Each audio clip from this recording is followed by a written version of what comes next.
Now, how about that? John Cena, the kiddies' favourite, a hero to young viewers everywhere for years, just went and sold out. There are a whole lot of Make-A-Wish fans rolling over in their graves right now, let me tell you.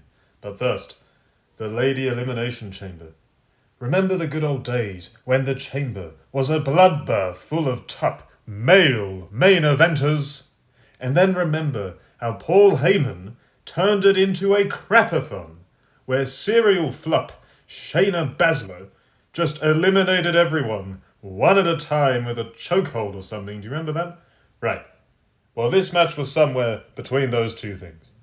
Everyone seemed to be in white, like a Diddy party was coming on afterwards or something. The moment the bell rang, Jade Cargill showed up to beat up Naomi. So I guess we know who jumped her last year now. That rumoured Belair heel turn may have just been nonsense. We'll have to wait and see. Crowd loved it. Naomi got "you deserve it" chants as she got pilloried from pillar to post, all while Belair gave us her very interesting take on what appeared to be an attempt at an anxiety attack in her pod. Naomi got stretchered out. Good riddance! Go back to TN Gay, I say, walking out on WWE because they didn't want to bend over for some worthless tag titles in 2022, and she was allowed to come back. Shocking. Just shocking.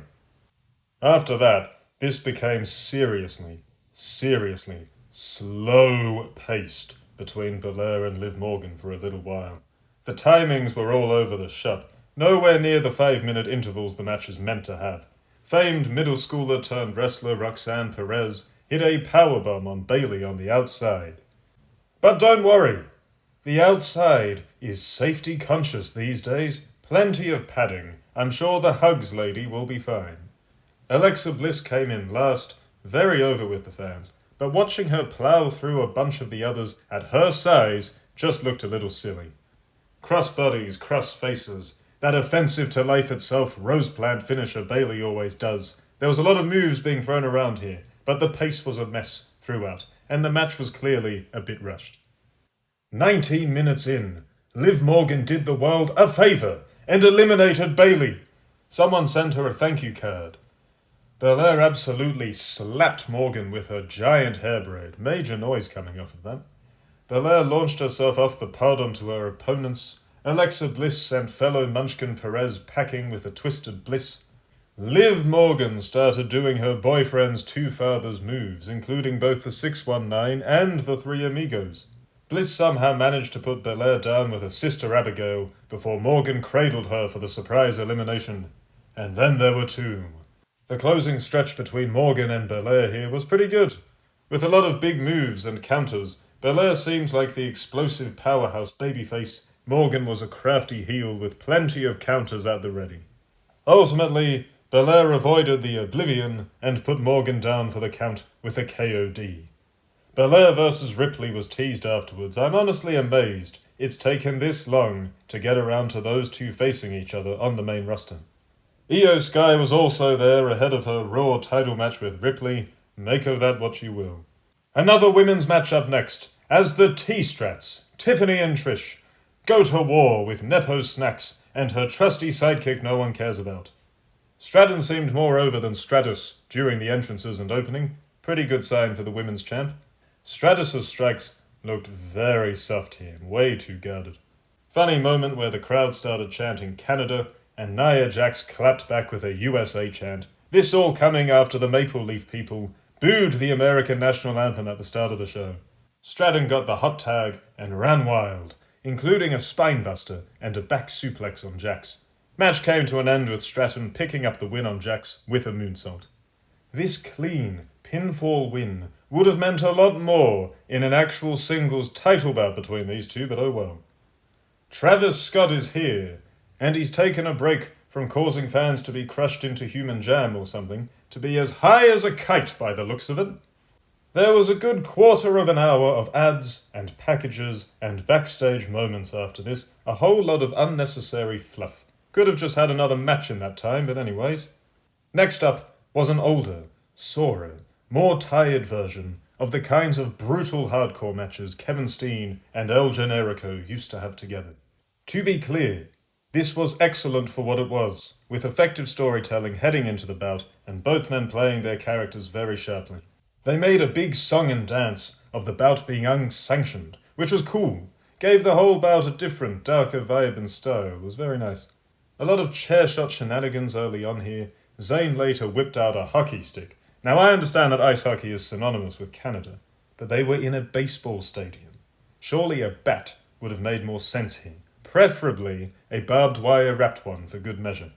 Owens tortured Zayn with the hockey stick and eventually bit him.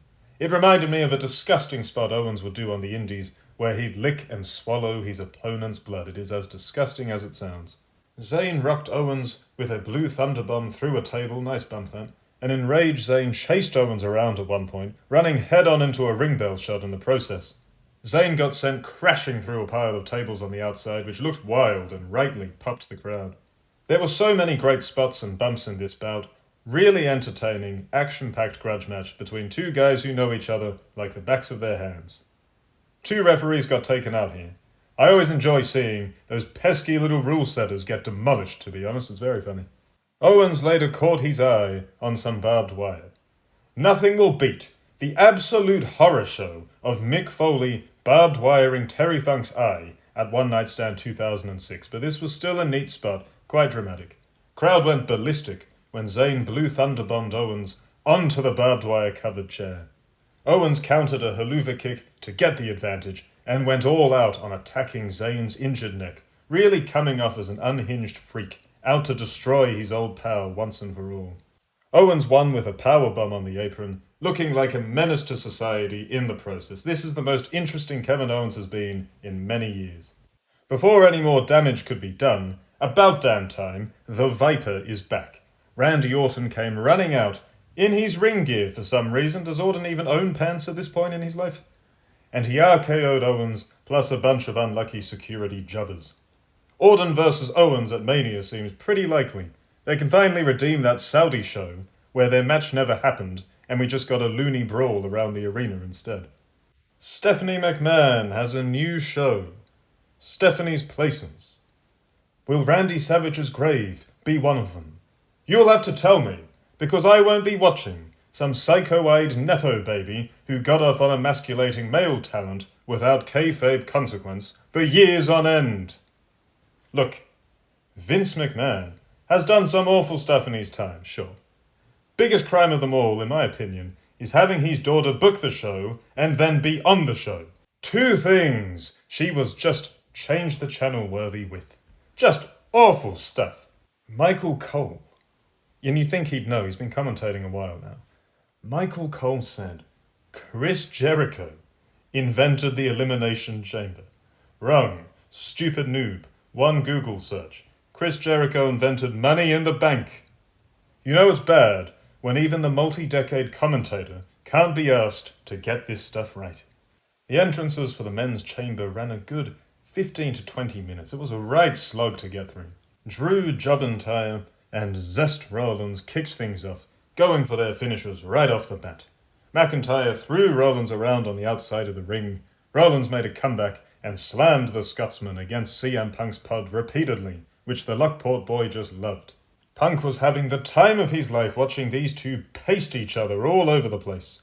This time, amazingly, WWE remembered to correctly time the 5-minute interval just for this one. Damian Priest came in next.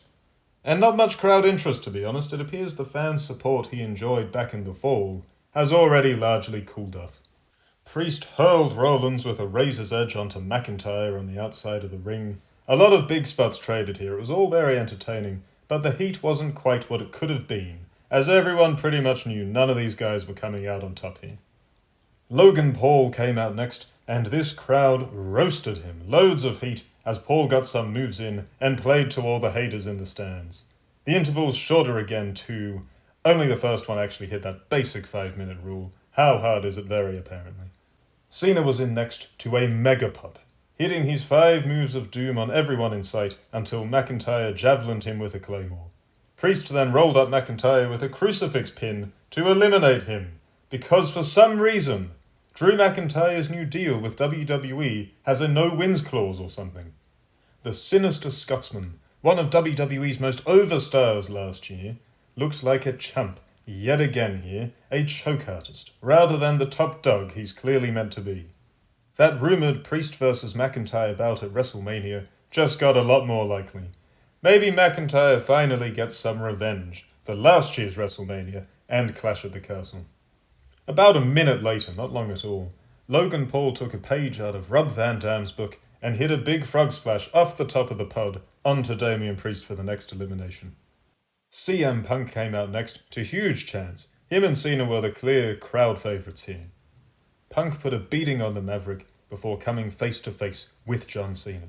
The crowd was eating this up until Rollins cock-blocked everyone with an attack on Punk. Logan Paul went for a double buckshot lariat. It kind of worked. He can get an A for effort, I guess. He went for a standard one on Punk, who had it scouted, giving the Prime Merchant a cheeky slap and a GTS to send him packing and get some revenge for that Royal Rumble elimination. Down to the final three, and Cena and Punk basically committed a hate crime, viciously double-teaming the greatest Pride wrestler since Rico, hitting poor Zest Rollins with a heart attack and everything. Disgraceful bigotry and discrimination, all because Rollins dresses differently, expresses himself differently, and married a man. It's the 21st century, guys. If Seth Rollins wants to use his back passage for more than just digestive exits, that's his business. And I had a good mind to turn the show off after watching this dreadful hate crime take place. Just shocking stuff. Cena and Punk had a friendly moment with a hug because everyone's friends in Triple H's WWE, and then they started throwing down, working the heavy on counter-to-counter style that popped up throughout their many matches back in the day. It was entertaining, the crowd was into it, Rollins eventually came back into the match, and the three traded huge moves. Kind of wild, this part. CM Punk survived an AA, a pedigree, and a curb stomp. And they say Super Cena is a thing. The UFC's greatest embarrassment was indestructible for a while here. Punk eliminated Rollins after the Architect got blasted with both an AA and a GTS. In a rage, Rollins curb-stomped Punk again, who then passed out in Cena's STF for the win. Cena not hesitating to pick up a tainted win here was very important to note, especially for what came next on this show. At Money in the Bank 2011, he wound up losing to CM Punk because he refused to accept a tainted win courtesy of the Eskimo Bros, Vinnie Mac and Johnny Ace. Here, he didn't hesitate, and he took full advantage of Rollins' attack for a quick and cheap win. Shocking. Fun match, good pacing, interesting storytelling, bar McIntyre being a clown yet again. These chamber matches were fine, but the dramatic value and horror of the dangerous, ruthless aggression era ones is just not there, and has not been there for many years. Still, decent bout. The Punk and Cena stuff really lit this crowd up, and was good nostalgic action. Main event time. A segment, alright. When was the last time a PLE, or PPV for that matter, ended on a segment in WWE? I'd be interested to know, because off the top of my head it must have been a very long time ago. The question is, will WWE Champion Cody Rhodes grab his ankles for the final ditty, or will he be his own man? Let's find out. I didn't review SmackDown this week, much to the chagrin of the 1.8 to 2.2 thousand people who might have watched the review, had it happened. I've been very busy this weekend, you see, but I did catch The Rock's Cody Rhodes soul belt. And I did catch Cody Rhodes' sad boy faces over said belt. And I did catch fans rightfully chanting boring as those South Park-looking end credits started playing over Cody Rhodes' sad face. This segment started off pretty dull as well. The Rock is apparently cooked on the microphone now. I don't know if it's the syringes he sticks in his bum for that physique, or the tequila he's always shilling, but he's really gone off the deep end and become a mess for a guy who was once a GOAT-tier promo. John Cena and Travis Scott were also there, just hanging about awkwardly, essentially. The Rock wants Cody Rhodes' mind, his soul, his wang, his fecal tract, his wife Brandy, his dog Pharaoh, his neck tattoo, and his peroxide as well, presumably. Rhodes, though, stuck to his guns as a babyface hero and told The Rock what he could go and do, only after admitting he already sold his soul to the people. He's the new people's champion, if you will. Crowd loved this. Rhodes came off really well, and he even got a hug from John Cena. But it's a swerve, bro! Cena turned heel. That heel turn he mocked after beating Rock all the way back in 2013. Damn it, it's sad, I know that. And he handed Cody Rhodes a swift kick to the nuts. I guess the Rhodes family won't be having child number 2 anytime soon. Cena beat Rhodes up with his own Rolex watch, a microphone, and even the title belt. Everyone was shocked. You see, after all this time, a John Cena heel turn seemed impossible. And here we are. Hollywood John is in the house, pulling a mean mugging face that had me worried his high-protein diet might be weighing him down a lot in the bathroom. The Rock and even Travis Scott got in on the beating then, with Scott really stiffing Rhodes and bruising him up. The crowd was split about the Cena turn as the show closed on this new trio of terror, looming large on the aisle as a bloody mess Rhodes lay about in the ring. This heel turn, I'll explain it to you, don't worry. This heel turn, this is their subtle way of telling you the truth about John Cena. John Cena is rising up in the world, just like Dwayne Johnson before him. Wrestlers turned Hollywood stars, and the price for that level of fame and fortune is high. Very high. Higher than Travis Scott was when he turned up for this show. One must put it all up for sale, from the soul to the whole, with a slew of humiliation rituals along the way to prove that you can stay in line and do what you're told for the big bucks. We've already seen 2 humiliation rituals from John Cena. There was his nudist streak at the Academy Awards out there in the buff as the A-listers laughed and laughed and laughed. And then there was whatever the hell Ricky Stanicki was, where Cena went the road of Channing Tatum and was emasculated and feminized as a cross-dressing punchline in the name of so-called comedy. Disgraceful! And I am shocked, I tell you, shocking, to see a childhood hero turn into such a cock-riding puppet of the reptilian elites. All in the name of leaving behind the wrestling ring for someone wrestling inside his ring to get some sweet little film gigs. You see, the Illuminati, the reptilians, the powers that be, the 1%, whatever you want to call them, it's all good. They have to. By the laws of this bizarre secret religion they follow, they have to tell you what they're doing, but they don't have to outright tell you what they're doing either. It can be subtle, truth disguised as jest, disguised as storytelling. And here you saw The Rock, a long-time face of cinema for retards, like his midget buddy Kevin Hart, or that cack Jack Black, or Gaza Gadot, pinnacle of movies for NPCs. You saw Big Dwayne initiating his old rival Cena into the next level of serving Satan himself in the material world. But hey, on a surface glance, bar Travis Scott taking a break from auto-tune to stumble on in, this was a very entertaining, effective segment that guarantees some fireworks from John Cena on the way to WrestleMania. So if you just want to watch this as a normal show like most people do and take off the tinfoil, not care about the evil dread of this world and the encroaching Armageddon that'll swallow us all into the abyss, then yeah, Elimination Chamber, pretty good, quite entertaining, easily one of the best shows of the Triple Nose era in recent memory, with some solid action and a lot of effective setups for this year's WrestleMania.